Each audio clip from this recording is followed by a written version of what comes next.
So there's a question that I get very often from agency owners that are typically starting out in that early day where they haven't got an established agency yet. They're sort of scrambling for clients, maybe one or two clients, maybe no clients. They understand the importance of a niche typically, but they also wonder like what happens if a business comes along that's not in their niche, like should they sign them or not? In this video, I'm going to answer this question and basically help you understand my perspective on this and how I dealt with it when I was starting my agency. For those of you who don't know who I am, my name is Charlie Morgan. Welcome. I'm really excited to have you here. I built and scaled 2 companies, an agency to 7 figures and a coaching business to multi-7 figures on our way to 8 figures. I believe that client acquisition should be easy for everyone that deserves it to be easy, and you probably do deserve that. So I'm here to help you and make these videos to support you through your journey. This is a very straightforward video. I'm going to jump straight to it. If you're starting your agency, you should pick a niche, right? You need to have a niche. You need to niche down and understand who you're working with and who you're working for and exactly what you're servicing them around. However, sometimes obviously you're going to get these businesses that come to you through referral, or you just sort of stumble upon them that you could potentially work with to serve. So let's say that your niche is gyms,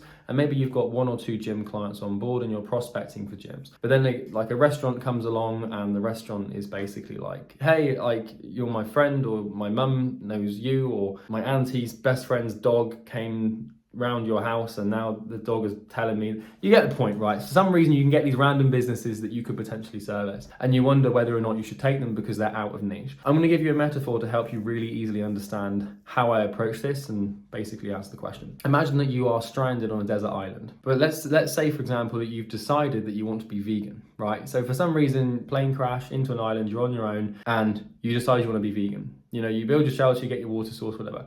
Now, in the early days of survival on a desert island, you eat whatever the hell you can get, right? So if you decide you want to be vegan, but you're starving, and then one day you see a crab walking along a beach, you better pick up that crab and go and boil it and eat it, regardless of what you've said you are or what you've picked to eat. It's the same thing in business when you have a niche selected. But if you decide that you want to go with gyms, but then a restaurant comes along that can pay you and can support your survival whilst you're starting the business, it makes sense to eat them, right? Or basically pick them up and work with them. Now, there's a caveat to this where eventually, let's say that you're on the island and you have, secured a specific selection of food sources that happen to be vegan, then, and you're always full up and you've never got to worry about food again. Once that happens, then you actually have the option to decide to leave the crab, right? That would be when you're making, 6 figures with your agency, or you're making, $5,000 a month, 10 grand a month, and you basically have a predictable way of acquiring clients in your niche and servicing them. Once that happens, and once you've got this focus on a niche and you're doing quite well, and you no longer feel the chains of survival, you actually feel like you're thriving, you're not surviving, that's when it makes sense for you to actually start rejecting business outside of your niche so you can focus and become a pure expert in the niche. But there's nothing wrong with, in the early days, picking up random clients, in my opinion, right? Some people might disagree with me, but like it's the whole survival island thing, right? It makes sense. Now, there's a caveat to this.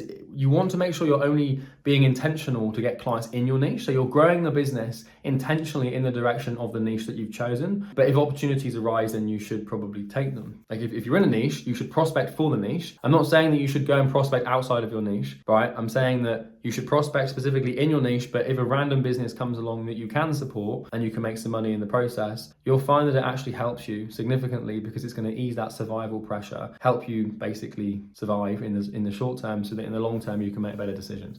So that's just a question that I get very frequently from a lot of people, and I wanted to answer it because I feel like it might have add some value here and there. If you are, by the way, struggling to acquire clients and you're basically spinning your wheels trying to do that, you can click the first link in the description. It basically is a video of me explaining how we help do that. You don't have to click it. I don't really mind, to be honest, but yeah, we don't take any calls through the Christmas period anyway, so it doesn't really matter. But if you enjoy the video, do the whole comment, like, subscribe thing. And I know this is a really quick one, but it doesn't need to be long, so I'll leave it there. Talk to you in the next one. Cheers.